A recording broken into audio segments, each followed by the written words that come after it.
Good morning students. आज हम करेंगे अपने पाठ 2 वर्ण विचार और व्याकरण के अभ्यास कार्य को। तो चलिए शुरू करते हैं अभ्यास। उम्मीद है आपने अपने इस पाठ को अच्छे से पढ़ लिया होगा। तो शुरू करते हैं। पहला प्रश्न मौखिक प्रश्न में प्रश्न है पहला, हिंदी वर्णमाला में कुल कितने स्वर और व्यंजन होते हैं? हिंदी वर्णमाला में कुल कितने स्वर और व्यंजन होते हैं? स्वर होते हैं 11 और व्यंजन कितने होते हैं? 33। तो आप उत्तर लिखेंगे हिंदी वर्णमाला में कुल 11 स्वर और 33 व्यंजन होते हैं। ठीक, अब लिखेंगे दूसरा प्रश्न। दूसरा प्रश्न है संयुक्त व्यंजनों के नाम बताइए। संयुक्त व्यंजनों के नाम हैं क्षत, त्र, ज्ञ और श्र। ये 4 हैं संयुक्त व्यंजन। अगला प्रश्न देखिए, वर्ण के कितने भेद होते हैं? वर्ण के कितने भेद होते हैं? 2 भेद होते हैं। कौन कौन से? स्वर और व्यंजन। तो इन प्रश्नों को आप अपनी कॉपी में लिखेंगे। ये देखिए, इस तरह से पहले पाठ का नाम डालेंगे, फिर यहाँ पर इन तीनों प्रश्नों को आप अपनी हिंदी की कॉपी में करेंगे। ठीक है, चलिए पहला प्रश्न यहाँ पर जिस तरह से दिया हुआ है आपकी पुस्तक में, उसी तरह से ही आप ये क्रम से आप इन तीनों प्रश्नों के उत्तर लिखेंगे। ठीक है, तो चलिए शुरू करते हैं। अगला प्रश्न, नीचे दिए गए उत्तरों में से सही विकल्प पर सही का चिन्ह लगाइए। तो यहाँ पर प्रश्न दिए हुए हैं और विकल्प भी दिए हुए हैं। सही विकल्प पर आपको टिक करना है। ठीक है, तो पहला है भाषा के ध्वनि समूह को क्या कहते हैं? वर्ण कहते हैं, स्वर, शब्द या व्यंजन? तो भाषा के ध्वनि समूह को हम वर्ण कहते हैं। तो वर्ण के सामने टिक लगाएंगे। ठीक, अब है हिंदी में स्वरों की संख्या होती है 11, 12, 13 या 14। तो हिंदी में स्वरों की संख्या कितनी होती है? 11। इसे हम टिक करेंगे। उच्चारण के आधार पर स्वर के प्रकार हैं। कितने प्रकार के स्वर होते हैं? 2, 3, 4 या 5। तो उच्चारण के आधार पर स्वर 3 प्रकार के होते हैं। कौन कौन से?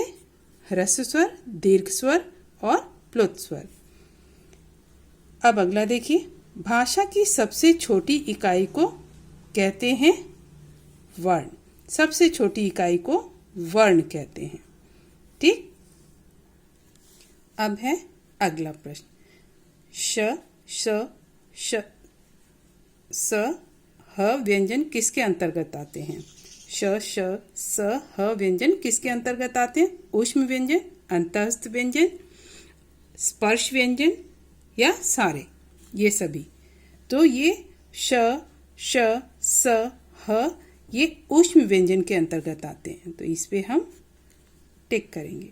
ठीक, जिनके उच्चारण में वायु नाक और मुंह दोनों से निकलती है उसे कहते हैं, क्या कहते हैं? अनुनासिक, अनुस्वार, अयोगवाह या विसर्ग? तो उसे हम कहते हैं अनुनासिक। अनुनासिक का चिन्ह क्या होता है? चंद्र बिंदु।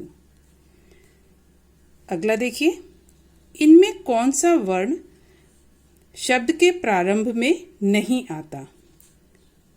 मतलब कौन से वर्ण से शब्द शुरू नहीं होता? क्ष, ड़, री या श्र? तो ड़, इस वर्ण से कोई भी शब्द शुरू नहीं होता। तो इसे हम टिक करेंगे।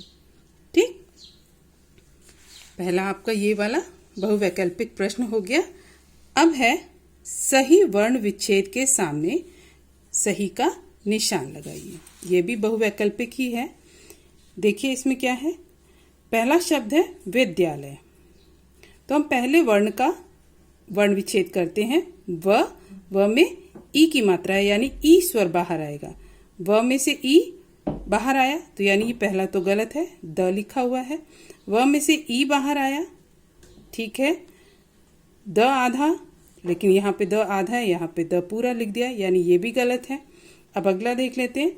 व आधा, ई बाहर, द आधा, य में आ जुड़ा हुआ है, ठीक है, ल में अ जुड़ा हुआ है, ल आधा, और य में अ जुड़ा है, तो ये वाला वर्ण विच्छेद सही है। ठीक, तीसरे नंबर वाला। अगला देखते हैं। अगला शब्द है कविता। पहला वर्ण क में से अ बाहर गया, ठीक है, ये ठीक है। व में अ यानी कि ये गलत है। ख देखते हैं, क में ए की मात्रा, ये भी गलत है। क में से अ बाहर आया, क हो गया। व में छोटी की मात्रा लगी है, कवि, और त में से आ बाहर आया है, तो कविता। ये जो है वर्ण विच्छेद ये सही है, तो इस पे हम सही का चिन्ह लगाएंगे। ठीक, अब इधर आ जाइए अगले शब्द पे। अब है बंधन। ब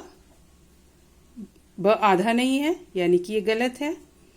दूसरा देखते हैं, ब आधा, अंक की मात्रा, फिर ध में से अ बाहर आया, ध आधा रह गया, न, और न में से अ बाहर आया, न आधा, यानी कि ये ठीक है, बन ध न, ये विकल्प सही है, तो इस पे हम टिक करेंगे।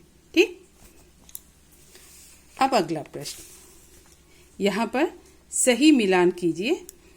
यहाँ वर्ण दिए हुए हैं, स्वर दिए हैं, स्वर दिए हुए हैं, ह्रस्व स्वर और दीर्घ स्वर। इन स्वरों को आपको इससे मिलाना है। तो पहले इधर वाले जो हैं इन्हें देख लेते हैं।